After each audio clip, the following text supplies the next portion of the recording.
Done, start the recording now. So मैंने क्या बताया है कि अगर मान लीजिए मैं जमीन पर चल रहा हूं, तो जमीन अगर मान लीजिए पूरी तरह से स्मूथ हो जाती है तो हमारे लिए चलना बहुत डिफिकल्ट हो जाता है। ऐसे में अगर मैं आगे बढ़ना चाहता हूं विदाउट स्लाइडिंग, तो मुझे जमीन पे थोड़ा बहुत फ्रिक्शन चाहिए। अब सॉलिड ऑब्जेक्ट्स के बीच में जब इंटरेक्शन होता है तो हमने उसका नाम फ्रिक्शन रखा है। बट लिक्विड के मॉलिक्यूल्स के बीच में जब इंटरेक्शन होगा और वो रेजिस्टिव फोर्स पैदा करेगा, तो उसको हम क्या नाम दें? तो हमने उसका नाम विस्कोसिटी रख दिया। इसको सिंपल भाषा में समझने के लिए आप ऐसा समझ लीजिए कि जैसे फॉर एग्जाम्पल अगर मैं आपसे बोलता हूं कि मैं 1 चम्मच में शहद लेता हूं, हनी, और 1 चम्मच में लेता हूं पानी, और दोनों को उल्टा कर देता हूं, तो आपने देखा होगा कि जो पानी होता है वो एकदम सीधा नीचे आ जाता है, और हनी जो होता है वो लेयर्स में स्लोली स्लोली नीचे आता है। तो ऐसा कह सकते हैं कि जो लिक्विड की लेयर्स हैं, वो अलग अलग लिक्विड की लेयर्स अलग अलग फोर्स प्रोड्यूस कर रही हैं, जो उनको एक तरीके से ऐसा कह सकते हैं कि गाढ़ा कर रहा है ना, अपन हिंदी में वर्ड यूज करते हैं गाढ़ा, डेंस, करेक्ट। तो viscosity is basically the friction in the liquid, correct. तो विस्कोसिटी की बात हम अगर करें तो हम ऐसा लिखेंगे इसको, frictional force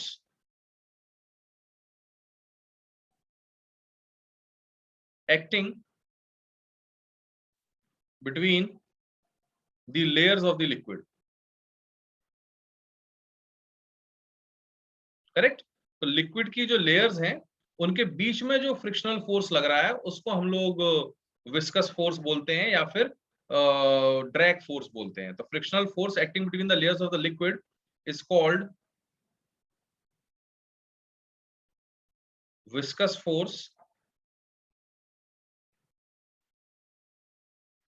और ड्रैग फोर्स।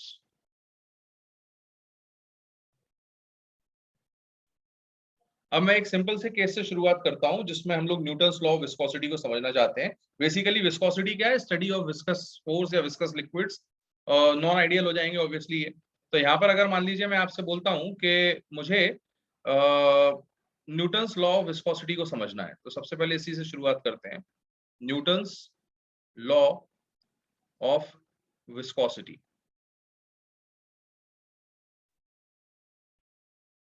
अब ध्यान से समझिएगा, न्यूटन्स लॉ ऑफ विस्कोसिटी हमसे क्या कहता है कि अगर मान लीजिए मैं एक जमीन के ऊपर किसी लिक्विड को फ्लो करवाता हूं, तो ये हमारी जमीन रही, और इसके ऊपर मैं किसी लिक्विड को फ्लो करवा रहा हूं। अब just tell me one thing, कि जो मॉलिक्यूल्स, हनी वगैरह को एग्जाम्पल के तौर पर ले लो, शहद को अगर मैं फेंकता हूं, तो जमीन और शहद के बीच में ज्यादा फ्रिक्शन होगा या शहद और शहद के बीच में ज्यादा फ्रिक्शन होगा? जमीन ऑब्वियसली सॉलिड ऑब्जेक्ट्स जो होते हैं वो ज्यादा फ्रिक्शनल फोर्स प्रोड्यूस करेंगे as compare to liquid objects. तो ऐसे में जब मैं हनी को फेंकूंगा, तो हनी की जो सबसे लोअर मोस्ट लेयर है वो सबसे पीछे रहेगी, और कुछ ऐसा प्रोफाइल बनेगा लिक्विड का, ऐसा, ठीक है। अब ये जो प्रोफाइल बना है, ये क्या बता रहा है कि जो लिक्विड की लेयर्स हैं, जैसे सबसे ऊपर की जो लेयर है इस हनी की, है ना, वो कुछ ऐसे ऐसे मूव कर रही होगी, है ना। उसके नीचे की जो लेयर रहेगी वो कुछ इस तरीके से, और नीचे आ जाओगे तो एक और लेयर रहेगी तो वो कुछ ऐसे, और नीचे आ जाओगे एक और लेयर, मतलब मल्टीपल लेयर्स में मैंने ब्रेक कर दिया। ऑब्वियसली ये लिक्विड के अंदर हमको इजीली नहीं दिखाई देंगी लेयर्स, बट किसी भी लिक्विड को अगर वो स्ट्रीमलाइन फ्लो एग्जीक्यूट कर रहा है तो हम लोग उसको स्ट्रीमलाइंस में ब्रेक कर सकते हैं। तो ये जो फ्लूइड है हमारा हनी, जनरली जो विस्कस फ्लूइड्स होते हैं they are more streamlined as compare to non viscous fluid. इनको मतलब टर्बुलेंट बनाना बहुत ही मुश्किल होता है। तो ऐसे में ये सारी जो लेयर्स आप देख रहे हो ना, ये जो मैं लाइंस बना रहा हूँ, ये मैंने एज्यूम किया है कि ये लेयर्स हैं हनी की, या जो भी आपका विस्कस फ्लूइड आप यूज कर रहे हो उसकी। अब इसमें जो सबसे नीचे वाली लेयर है, आप देख सकते हो डेफिनेटली वो ऑलमोस्ट जीरो वेलोसिटी से मूव कर रही है। यानी ये वाली जो लेयर है ना, this layer is almost moving with a zero velocity, and this layer is moving with the fastest velocity. इसकी जो वेलोसिटी है वो सबसे ज्यादा है। तो ऐसे में अगर आप देखो, ये इसको हम अंग्रेजी में बोलते हैं velocity profile of the liquid. क्या है ये? Velocity profile of the liquid. तो मैं यहां लिख देता हूं, this is the velocity profile of the fluid, है ना। तो जो फ्लूइड हम फ्लो करा रहे हैं उस फ्लोइंग फ्लूइड की वेलोसिटी प्रोफाइल मैंने आपके सामने बना दी है। वेलोसिटी प्रोफाइल हमसे क्या कहती है कि जैसे ही मैं z ऊंचाई पर जाऊंगा और मैं एक छोटा सा dz का एलिमेंट लूंगा, ये देखो मैं z ऊंचाई पर गया और यहां पर मैंने जब वेलोसिटी ऑब्जर्व की तो z ऊंचाई पर जो वेलोसिटी आ रही थी that was given to be v, ठीक है। और जैसे ही मैं इसके थोड़ा सा ऊपर आया तो ये वाला जो हाइट होगा, ऑब्वियसली आप जानते हो dz का गैप है इनके बीच का लेयर का, तो अगर मैं यहां तक की हाइट की बात करूं तो this particular height will be z plus dz। तो अगर मैं इसको लिख पाऊं यहां पर, एक सेकंड, ये देखिए, तो यहाँ पर जो आएगा वो हो जाएगा z प्लस dz। अब z प्लस dz यानी ये गैप dz का हो गया। तो इस पॉइंट पर जो वेलोसिटी होगी that velocity will be called as v plus dv।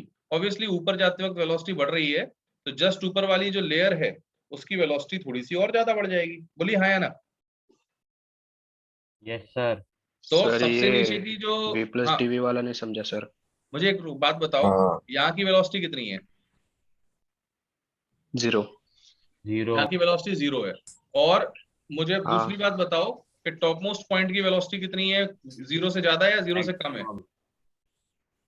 0 से ज्यादा। मैक्सिमम वेलोसिटी है। तो बीच में वेलोसिटी यहाँ बढ़ती जा रही है या कम होती जा रही है ऊपर जाते वक्त? बढ़ती जा रही है। बढ़ती जा रही है। तो अगर इस पॉइंट की वेलोसिटी v है तो इसके जस्ट ऊपर वेलोसिटी v से ज्यादा होगी या कम होगी? हाँ ज्यादा होंगे। और dz ऊपर गए हैं तो कितनी ज्यादा होगी? dv ज्यादा होगी। समझ रहे हो या नहीं? dv। हाँ सर। थोड़ा सा ज्यादा यस होगी। सर तो इस समझ पॉइंट की वेलोसिटी v है तो इसके जस्ट ऊपर वाले पॉइंट की वेलोसिटी v प्लस dv। समझे कि नहीं? Yes sir. ओके। अब अगर मैं स्लोप निकालना चाहूं इस पॉइंट पर, मैं यहाँ पर इसको लिक्विड को ऐसे बना रहा हूं, ये ध्यान से देखना। अगर मैं ये वाला जो सेक्शन है ना, इसका स्लोप निकालना चाहूं इस पॉइंट पर, तो उस स्लोप को हम लोग बोलते हैं वेलोसिटी ग्रेडियंट। क्या बोलते हैं इसको हम लोग? Velocity gradient. तो if someone ask you what is velocity gradient, तो हम सीधा सीधा बोल देंगे change in velocity with respect to change in height. अरे बोलिए। Yes sir. अच्छा, तो वेलोसिटी ग्रेडियंट के लिए मुझे एक बात बताओ, ऊपर वाले पॉइंट की वेलोसिटी कितनी है इस पॉइंट की?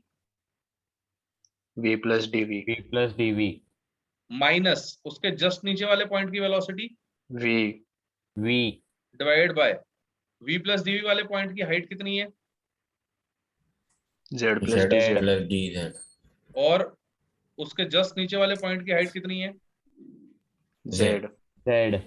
तो आप यहां से कैंसिल आउट कर सकते हो। तो यहां से आपको एक रिलेशन मिल जाएगा जो आपको वेलोसिटी ग्रेडियंट की वैल्यू देगा। और मैं यहां से सीधे सीधे लिख सकता हूं कि जो वेलोसिटी ग्रेडियंट है, वेलोसिटी, मैं थोड़ा नीचे लिख देता हूं, जो वेलोसिटी ग्रेडियंट आएगा हमारा, velocity gradient, this will be equal to dv by dz। ये क्लियर है सभी को? Yes sir. Okay, now try to understand. तो वेलोसिटी ग्रेडियंट क्या बता रहा है आपको? ये बता रहा है change of velocity with respect to change in height. तो अगर मैं इसको इंग्लिश में लिखना चाहूं तो मैं ऐसे बोल सकता हूं, it is nothing but the change in velocity, change in velocity with respect to change in height। तो जैसे जैसे ऊपर जा रहे हो वैसे वैसे वेलोसिटी किस तरीके से बढ़ रही है, उसका रेट ऑफ चेंज जो है वो हमारा एक तरीके से वेलोसिटी ग्रेडियंट कहलाएगा। अब न्यूटन का क्या कहना था? न्यूटन का ये कहना था कि ये लेयर्स जब आपस में मूव कर रही हैं तो ये लेयर्स जो हैं वो ऐसा स्ट्रेट लाइंस में दिख रही हैं, बट स्ट्रेट लाइंस है नहीं। इनका शेप एक्चुअली में ऐसा रहता है कि ये पहली लेयर है मान लो, ठीक है, एक लेयर तो ये रही हमारे सामने, और इसके जस्ट नीचे एक और लेयर रहेगी।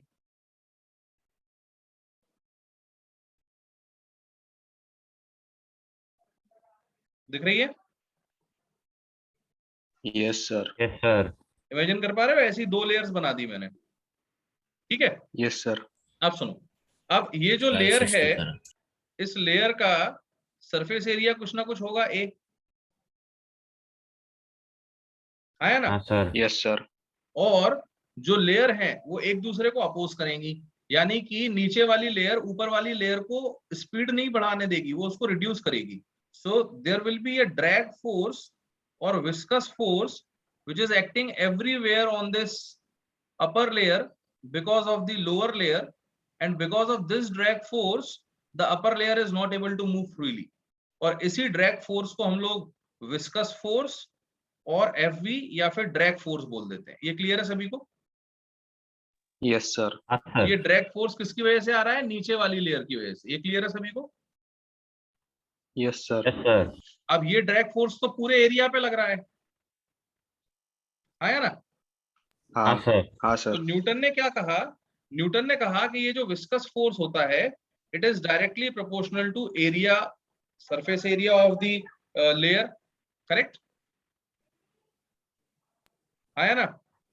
Yes sir. हाँ सर। साथ ही साथ it is directly proportional to velocity gradient. ये उन्होंने एक्सपेरिमेंटली निकाला, ऐसा कोई प्रूफ नहीं दिया उन्होंने, है ना? एक्सपेरिमेंटली ऑब्जर्व किया, फिर एक्सपेरिमेंटल जस्टिफिकेशन से उन्होंने बोल दिया कि विस्कस फोर्स जो रहेगा वो एरिया और वेलोसिटी ग्रेडियंट के डायरेक्टली प्रोपोर्शनल है. तो यहाँ पर जब दोनों को हम कंबाइन करते हैं तो हमारा विस्कस फोर्स आ जाता है directly proportional to A into dv by dz. अब यहाँ पर प्रोपोर्शनलिटी कांस्टेंट लाने की बहुत ही सख्त आवश्यकता थी, तो न्यूटन ने यहाँ पर जो प्रोपोर्शनलिटी कांस्टेंट लाया वो एक्चुअली में हमें बताता है कि लिक्विड कितना ज्यादा विस्कस है, एंड उस प्रोपोर्शनलिटी कांस्टेंट का हमने नाम रख दिया ईटा, कोफिशिएंट ऑफ विस्कोसिटी. तो यहाँ से हमारा जो विस्कस फोर्स बन जाता है which was directly proportional to A times dv by dz लिख दो या फिर delta v by delta z लिख दो, बात एक ही है. डीवी बाई डीजेड हो जाएगा, आप समझते हो, वेरी स्मॉल डिफरेंशियल एलिमेंट के लिए, और delta v by delta Z हो जाएगा एक कंसिडरेबल अमाउंट ऑफ चेंज के लिए. तो यहाँ से विस्कस फोर्स का फॉर्मूला बन जाएगा ईटा ए डीवी बाय डीजेड या फिर delta we by delta Z, जो भी आपको पसंद हो. अब ये जो ईटा है ये थोड़ा इंपॉर्टेंट टर्म है, ये चैप्टर उसी के ऊपर है ना? This eta is what we call as coefficient of viscosity. Coefficient of viscosity. Obviously आप जानते हो कोई भी कोफिशिएंट जो होता है वो हमको एक आइडिया देता है उस प्रॉपर्टी या उस फिजिकल पैरामीटर के बारे में. तो अगर मान लीजिए किसी का ईटा ज्यादा है तो इसका मतलब वो लिक्विड ज्यादा विस्कस है, और किसी का ईटा कम है तो वो लिक्विड जो है वो थोड़ा कम विस्कस है. Am I clear about this thing? Yes sir. तो न्यूटन ने अपने इस फॉर्मूले से ड्रैग फोर्स के बारे में हमको आइडिया दे दिया कि विस्कस फोर्स कितना होता है और कैसे निकाला जाता है. अच्छा, दूसरी इंपॉर्टेंट चीज जो आपको समझनी होगी, अगर मैं ईटा की बात करूं which is coefficient of viscosity, तो इसको डिफाइन कैसे कर सकते हैं? इसको डिफाइन करने का बहुत ही सिंपल तरीका है. आप जानते हो कि ईटा हो जाएगा आपका F v upon A dv by dz. बोलिए हाँ या ना? बोलिए. Yes sir. तो मैं ऐसा कह सकता हूं कि the amount of viscous force which is acting between two layers whose cross sectional area is 1 meter square and whose velocity gradient is 1 is coefficient of viscosity. अगर मैं a और dv by dz को 1 कर दूं तो ईटा किसके बराबर आ जाएगा? fv के बराबर. याद है बचपन में ऐसे डिफाइन करते थे इक्वेशंस को? Yes sir. है ना? तो ईटा को अगर डिफाइन करना है तो आप सिंपली क्या बोल सकते हो कि उतना विस्कस फोर्स जो 1 मीटर स्क्वायर के एरिया पर लगता है जब वेलोसिटी 1 मीटर पर सेकंड के हिसाब से चेंज हो रही है पर मीटर. क्लियर है ये? Yes sir. Yes sir. अब सबसे इंपॉर्टेंट टर्म आता है एसआई यूनिट. क्या होती है इसकी? सबसे इंपॉर्टेंट एसआई यूनिट. तो विस्कोसिटी में जो साइंटिस्ट थे जिन्होंने सबसे ज्यादा काम किया था वो थे पॉइजल, है ना? POISUELLE, पॉइजल. और उन पॉइजल के सम्मान में हमने एसआई यूनिट इसकी रखी थी डेकापॉइज. क्या रखी थी हमने? डेकापॉइज. अब ये बहुत बड़ा इंपॉर्टेंट पॉइंट है, जरा ध्यान से समझना. तो एसआई यूनिट इसकी होती है डेकापॉइज. ठीक है? अब ये सबसे इंपॉर्टेंट क्यों है? क्योंकि जनरली क्या होता है, अगर मैं आपसे पूछूं कि एसआई यूनिट क्या है तो लोग बाग किस तरीके की यूनिट बनाते हैं, जो सिंगल मतलब शब्द पर बेस्ड हो। जैसे मान लीजिए मैं आपसे एक एग्जांपल के लिए बोलता हूं कि Newton is the SI unit, है ना। फोर्स की एसआई यूनिट क्या होती है? न्यूटन। न्यूटन। लेकिन इन्होंने यहाँ किलो न्यूटन टाइप का बना दिया, यानी कि जब आप सिस्टम में सॉल्व कर रहे होगे सवाल को, तो किलो न्यूटन में कन्वर्ट करना जरूरी है, अदरवाइज सवाल गलत हो जाएगा। आपको मेरी बात थोड़ी थोड़ी समझ में आ रही है मैं क्या कहना चाह रहा हूँ? पॉइज होती तो समझ में आता, उन्होंने डेका पॉइज को ही ऐसा ही बना दिया। वो उसके रीजंस थे, बिकॉज ऐसा यूनिट की जो डेफिनेशन है, प्रॉपर्टीज होती है, उसमें ये फिट हो रहा था। तो उन्होंने डेका पॉइज को यहाँ पर ऐसा यूनिट बना दिया। और 1 डेका पॉइज जो होता है, आप जानते हो, वो होता है 10 पॉइज के बराबर। 1 डेका पॉइज किसके बराबर होता है? 10 पॉइज। 10 पॉइज। अच्छा, अब सुनना मेरी बात, सवालों में आपको पॉइज दिया जाएगा, ना कि deca poise. Note, very very important term in numericals, you will see poise. जैसे फॉर एग्जांपल अगर मेरे को कोई देगा तो वो बोल देगा कि एक लिक्विड है जिसका कोएफिशिएंट ऑफ विस्कोसिटी था, लेट अस से 1 पॉइज, या हाँ चलो 0.1 पॉइज था। कितना था? 0.1 पॉइज, करेक्ट? Yes sir. अब एफ अगर मैं निकालूंगा तो वो हो जाएगा ईटा ए डीवी बाय डीजेड। इसके अंदर बच्चा क्या करेगा? इसके अंदर सब्स्टिट्यूट कर देगा ईटा की वैल्यू 10, सॉरी 0.1 दिया था ना, 0.1 ए डीवी बाय डीजेड, और यहाँ सब चौपट हो जाएगा। क्यों चौपट हो जाएगा बताओ? क्योंकि वो पॉइज लेना है। एसआई में है ही नहीं ना वो, तो पहले कन्वर्ट करो। तो कैसे कन्वर्ट करोगे? आप जानते हो 1 poise is equal to 1/10 deca poise. तो जो भी आपको पॉइज में दे रखा हो उसको 10 से डिवाइड कर दो। तो हम लोगों को ईटा लेना पड़ेगा 0.1 divide by 10 deca poise. Clear है सभी को? Yes sir. So this will come out to be 0.01. अब जब फॉर्मूला लगाओगे तो आपको 0.01 लेना पड़ेगा, ना कि 0.1। बाकी तो a dv by dz as it is ही रहेगा। तो ये एक बहुत बड़ी मिस्टेक बच्चे कर जाते हैं, जो आपको नहीं करनी है और आपको याद रखनी है। याद रख पाएंगे आप लोग? Yes sir. हाँ सर। इसको बिल्कुल अच्छे से याद रखना कि जो डेका पॉइज है हमारा, वो इसकी एसआई यूनिट है, ना कि पॉइज। दूसरा, ये कोफिशिएंट ऑफ विस्कोसिटी किस किस पे डिपेंड करता है? तो मैं बेसिकली बोलूं, it is dependent on the, let us से, जो सिमिलर टाइप के मॉलिक्यूल्स एक दूसरे पर जो फोर्स लगाते हैं ना, वो जितना ज्यादा होगा उतना ज्यादा आपका कोफिशिएंट ऑफ विस्कोसिटी होगा, है ना। कोफिशिएंट ऑफ विस्कोसिटी, खैर उस पर मैं आऊंगा अभी। मैं अगर फिलहाल आपको सिर्फ एक आइडिया दे दूं छोटा सा, कि अगर मैं टेम्परेचर की बात करूं, तो टेम्परेचर बढ़ाने पे विस्कोसिटी बढ़ती है या कम होती है? कम होती है। कम होती है। एग्जाम्पल दे सकते हो कोई? सर सॉल्ट वाटर को हीट किया तो उसको देखो ऐसे, हनी को ही हीट किया तो। हाँ हाँ, हनी हीट किया, नहीं तो सबने देखा होगा, जलेबी खाई है?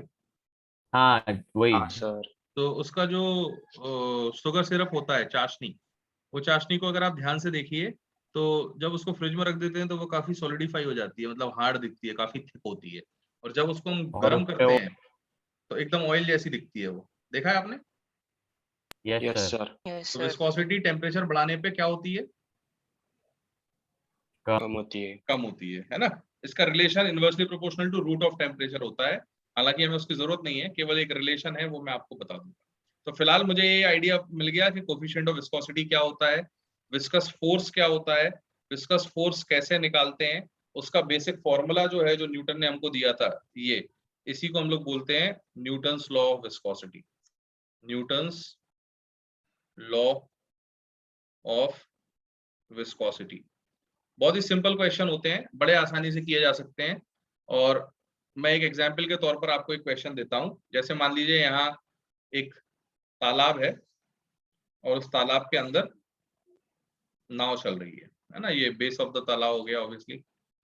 तो जो नाव चल रही है, उसका हमको एक डेटा दिया गया है कि इसका जो सरफेस एरिया है, जो कांटेक्ट में है लिक्विड के, वो 1 मीटर स्क्वायर है। जो वाटर है यहाँ पर लिक्विड, उसका कोफिशिएंट ऑफ विस्कोसिटी है वो 0.1 पॉइजल दे रखा है या पॉइज दे रखा है, ठीक है।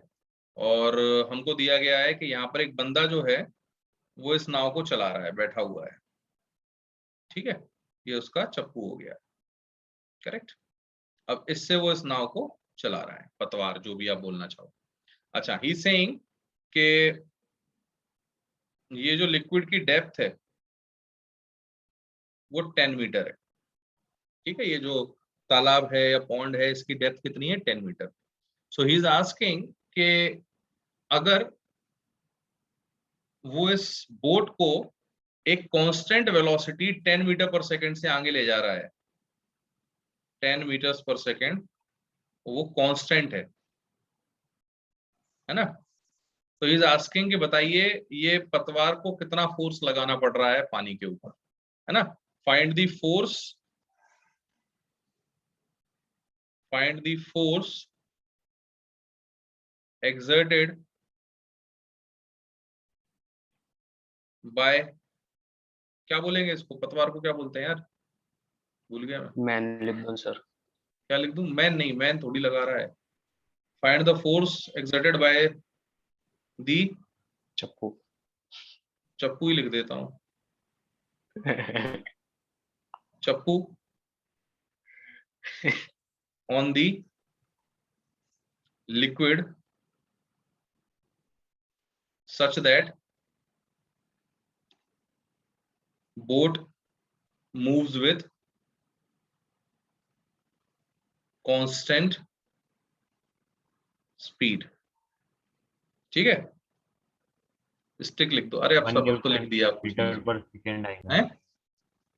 1 न्यूटन मीटर पर सेकेंड।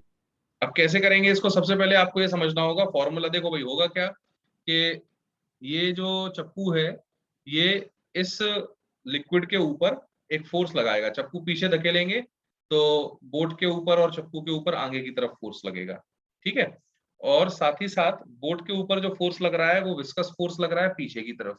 तो अगर चप्पू के पे लगाया गया फोर्स विस्कस फोर्स को बैलेंस कर लेता है तो हम लोग कह सकते हैं कि ये कांस्टेंट स्पीड से जाएगी। आप समझ रहे हो मेरी बात?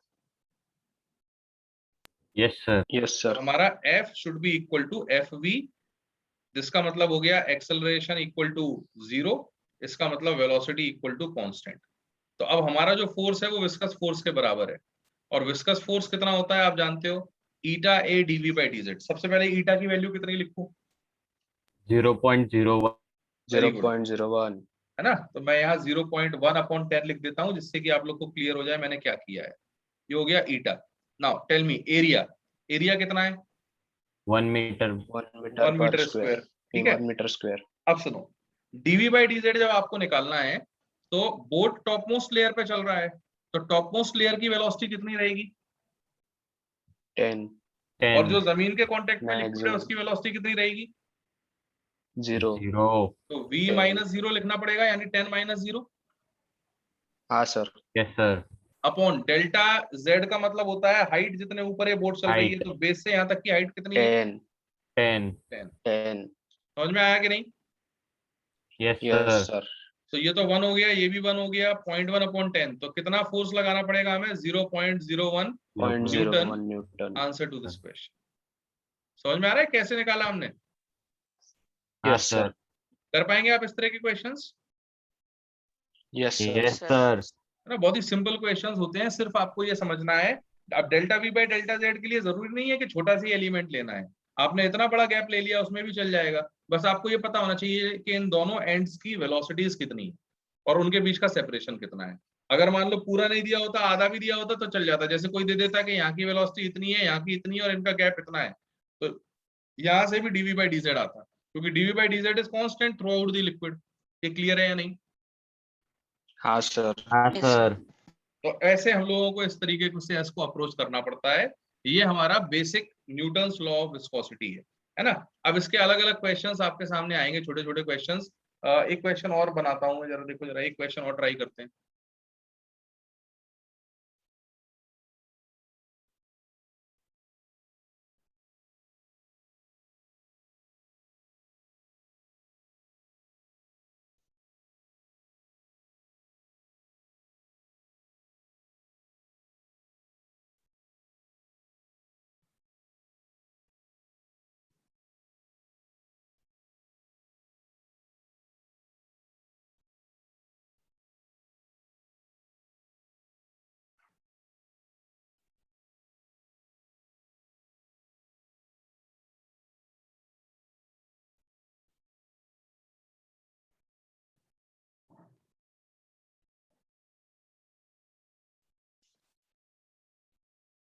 देखो ये एक हमको इंक्लाइन प्लेन दे रखा है और इस इंक्लाइन प्लेन के ऊपर हमने एक लिक्विड जो है जैसे ग्रीस वगैरह होती है वैसा लिक्विड फैला दिया है, इसकी विस्कोसिटी हमको दे रखी है लेट अस से 0.1 पॉइस, ठीक है। और इसके ऊपर एक बॉक्स है 2x2 का, क्यूबिकल बॉक्स है ना।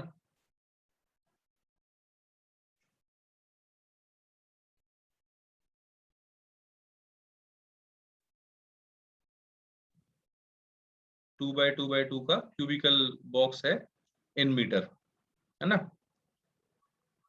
अब उनका ये कहना है कि इसको जब हमने रिलीज किया तो it is coming down with a velocity of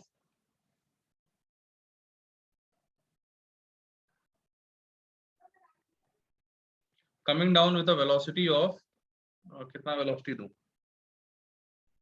2 metres पर सेकेंड। चलो ये, या चलो एक काम करो 5 मीटर्स पर सेकेंड दे दिया, जो आएगा सो देखा जाएगा। So it is coming down with a velocity of 5 meters per second and this velocity is constant, है ना। तो पूछ रहा है find thickness of the fluid present on the incline। करो सब लोग।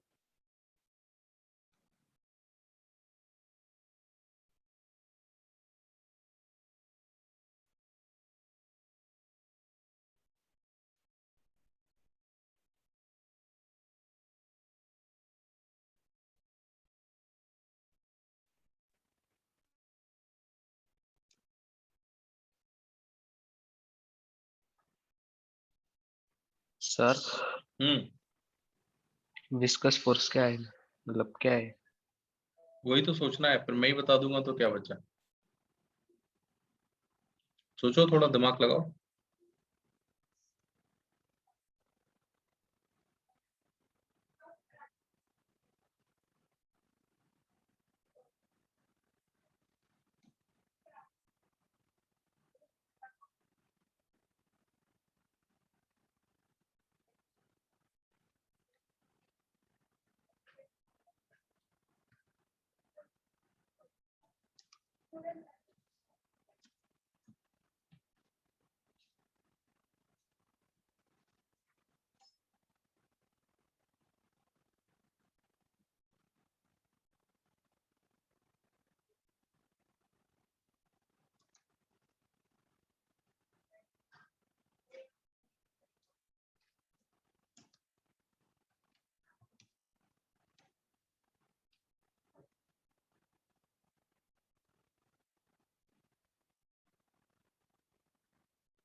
सर आया 0.8 0.8 क्या मीटर? हाँ न्यूटन मीटर। नहीं, मैं तो थिकनेस पूछ रहा हूँ ना, उसमें न्यूटन मीटर का क्या काम है? सॉरी हाँ फिर 0.8 मीटर। ओके, चेक करते हैं अभी।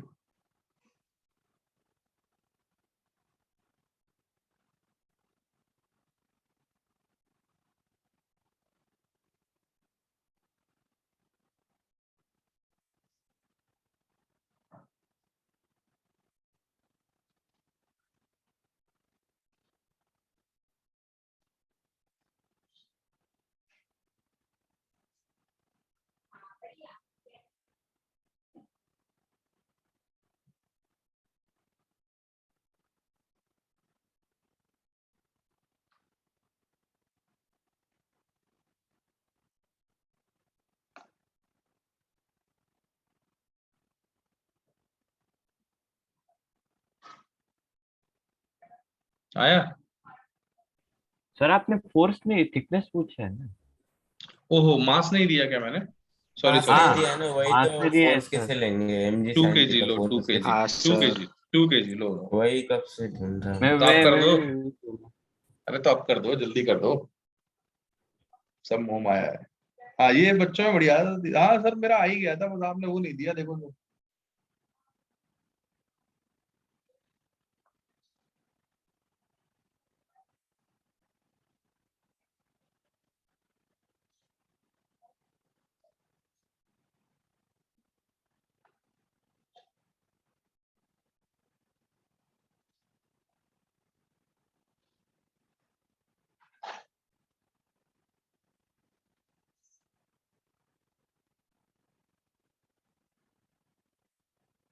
0.04 मीटर मतलब 4 सर 0.4 मीटर। 0.4 मीटर चेक करते हैं भैया। हाँ चिन्मय का 0.04 आ रहा है।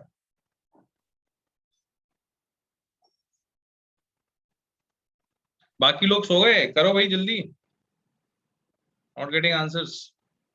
तो 5 मिनट बाकी। हाँ तो सवाल हो जाएगा इतने में। रणवीर 0.02 है क्या बेटा? लॉजिक नहीं लग रहा सर। लॉजिक सिंपल, पिछले वाले ऐसे ही है। मुझे एक बताओ, इस डब्बे को अगर मैं छोड़ देता है इंक्लाइन प्लेन पे और कुछ नहीं होता तो कितने फोर्स से नीचे आता है ये? 0.02 मीटर आ रहा सर। ठीक है, मुझे अभी डाउट पूछा था ना बच्चे ने, मुझे ये बताओ कि ये डब्बा कितने फोर्स से नीचे आता अगर मैं इसको छोड़ देता तो? कहाँ गए? लॉजिक नहीं लग रहा।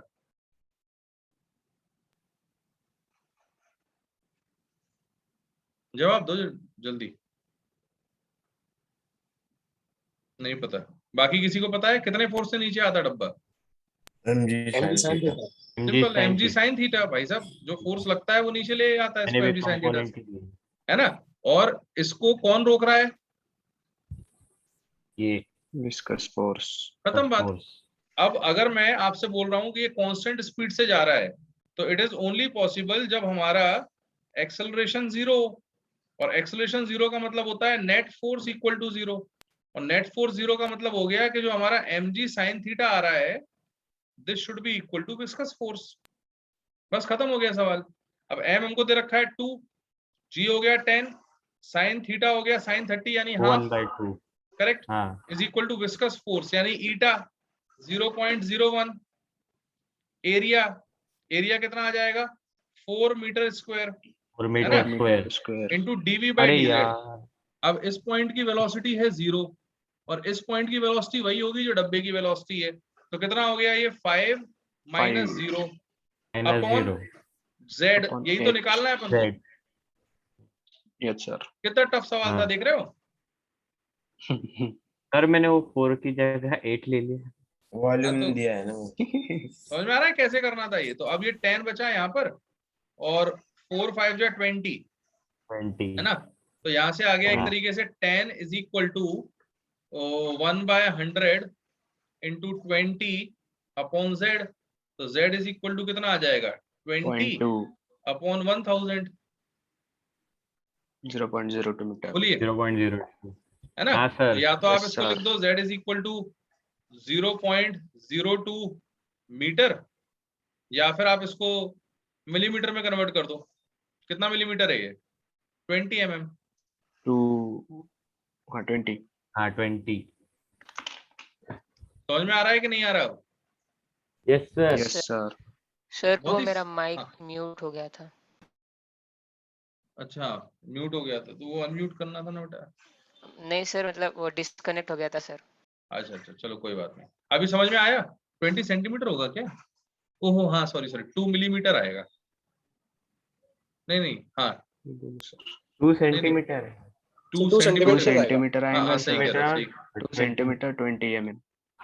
हाँ 20 mm बराबर है। 20 mm है ना? बराबर था सर वो। हाँ सही है ना? हाँ बराबर है। 10 to the power 2 -. सेंटीमीटर। अभी अभी क्लियर है सबको? Yes sir. Yes sir. Sir Chinmay आपको भी क्लियर है? Okay done. तो ऐसे इसके सवाल करने हैं। बहुत ही सिंपल सा टॉपिक है, छोटा सा टॉपिक था, बहुत बड़ा नहीं है ये। तो इसमें बहुत ज्यादा कुछ नहीं था। आई जस्ट होप आपको ये समझ में आया होगा, है ना? इसके स्क्रीनशॉट ले लो जल्दी से।